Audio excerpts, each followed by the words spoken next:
Hello and welcome to my review of the Winged Tyranid Prime for Tyranids for Warhammer 40,000 from Games Workshop. Currently the only way to pick up this model is to purchase the Leviathan box set, which will cost you £150.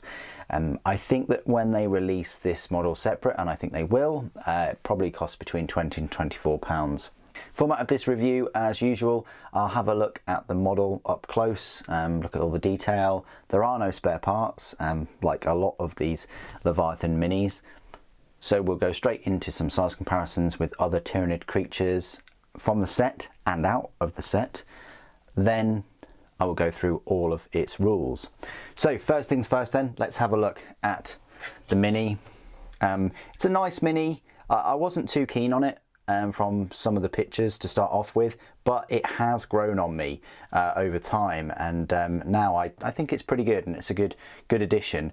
I'm still not sure about its kind of position on the base. I would have preferred it a bit further, but then the further it is over the base, the further these claws will be, so I kind of understand why they want you to, you know, place it there rather than more forward. There's just a lot going on really, and it might be worth leaving these wings off as a sub-assembly, so that you can paint them and then attach them, because, you know, me getting into that armour now is going to be nigh on impossible unless I rip these wings off. Mold lines are not too bad, but I will say the mold lines are more of a pain with all of these Tyranid models. You know, push to fit minis, especially with these creepy crawlies, you will get gaps, things won't join up as much, and it's less of an issue with kind of Space Marines than it is with you know, Tyranids and things with more of a symmetry, if that makes sense. Like with Space Marines, you know, you'll get like an arm, and then you can work on the arm and clean it up and put the arm onto the model. With these, it's typically like the carapace and things that you're combining together that will generate gaps. So there's less of that happens with the Space Marines. So that's the Winged Tyranid Prime, pretty cool.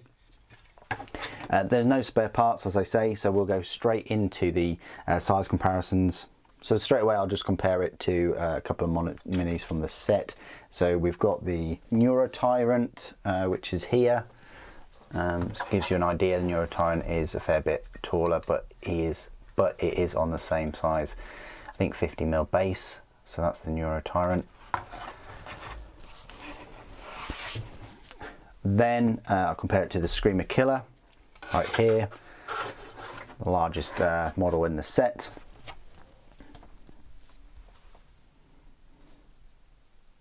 And of course, finally, with the Psychophage here. So, you know, the Tyranid Prime, it's the smallest out of the kind of four big Gribblies in the set. I would say definitely, you know, the shortest and less mass, but still pretty good. Still stands out a fair bit. Definitely reminds me a lot of the normal Hive Guard, so it would work quite well with those. Just a couple of other size comparisons with other minis that you don't get with the set. Here is a Swarm Lord, so this is like a Hive Tyrant sort of sized mini on this big probably 70mm, maybe 80mm base. Yeah, that's just how big the Swarm Lord is next to the Prime, if that helps. And then, why not, I've got the Dimachieron here, which is you know, huge and dwarfs the Screamer Killer, but just goes to show you know, that there are a lot of bigger Gribblies out there. Compared to you know, Space Marines in the set, I've kind of got sort of three minis here. We've got the Space Marine Captain, which I guess be facing off of in Terminator armour. They're, you know, same size base, and size wise there's not much in it. Bulk wise and height, they're both very similar. I'd probably say the Space Marine has more presence, but you know, you've got the big wings there for the Prime. You've got the Lieutenant, which kind of goes up to head height almost to the Prime, and then you've just got a bog standard Terminator, which again, still give the Prime a run for its money, sort of size-wise. And the final three comparisons I always like to make is just with the standard sort of miniatures that are in all of my reviews. So we've got this standard Legacy Space Marine here, which is smaller, barely up to the chest. You've got Sly Marbo, whose normal diet is orcs, not Tyranids, and then you've got a Primaris, so that I think that's quite a useful comparison. The Prime does stand head and shoulders above Primaris, so if you're going up against predominantly Primaris, not so much Gravis, like, because here's the biologists, you know, Gravis will be very similar height and size to the Prime, but definitely against other normal Primaris Space Marines, it's going to be bigger. Hey, and the final part of my review, I will go through all of the Winged Tyranid Prime's rules. You'll find them for free, of course, in your Warhammer 40,000 app under Index Tyranids. The unit composition is 1 Winged Tyranid Prime, and the model is equipped with Prime Talons. Cost you 80 points to field one of these, and its stat line reads as follows: a movement of 12 inches, of course, because it flies. It's a toughness of 5, save of 4+, 6 wounds, leadership 7+, and objective control is 1. So save 4+ isn't too bad, you know, and it does have the 6 wounds. It only has melee weapons, and the melee weapons it has is just the Prime Talons. It has 6 attacks, weapon skill 2+, which is fantastic, strength 6, which is good, AP -1 is alright, and damage 2. It does have a number of abilities though. It has a core ability of Deep Strike, so again, before any of the movement phases, you can set this unit up anywhere on the battlefield that is more than 9 inches horizontally away from enemy models, and it is a leader.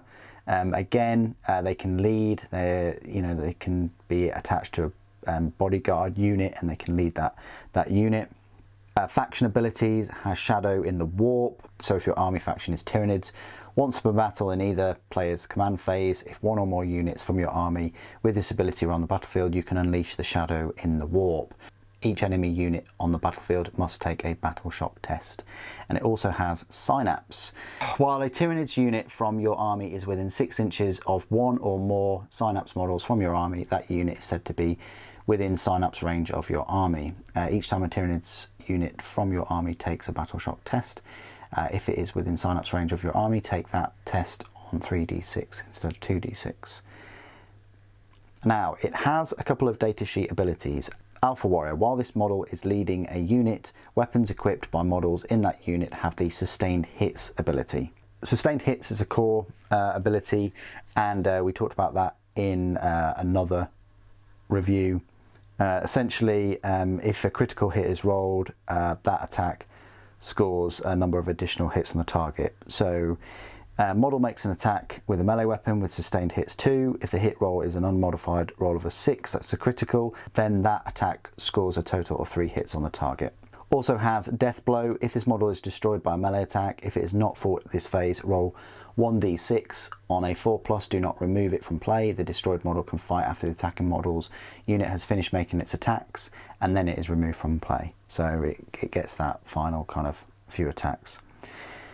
Leader, the model can be attached to following units: Gargoyles, Tyranid Warriors with melee bioweapons, and Tyranid Warriors with ranged bioweapons. You know, it goes very well with Tyranid Warriors. And then keywords: Infantry character, Fly, Great Devourer, Synapse, Winged Tyranid Prime, Tyranids.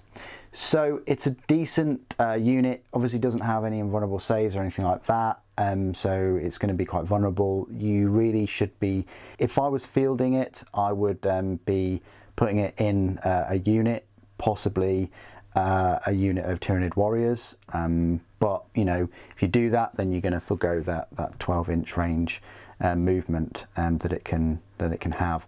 I would have liked to have seen 1, maybe 2 more extra rules with this Tyranid Prime, but there we go. Overall, I think it's a nice looking model. I think the rules are okay. I'm looking forward to the newer models that they'll be announcing though. Please do put your thoughts and opinions down in the comments below. It'd be good to hear from you. Thank you for joining me today. Thank you for watching.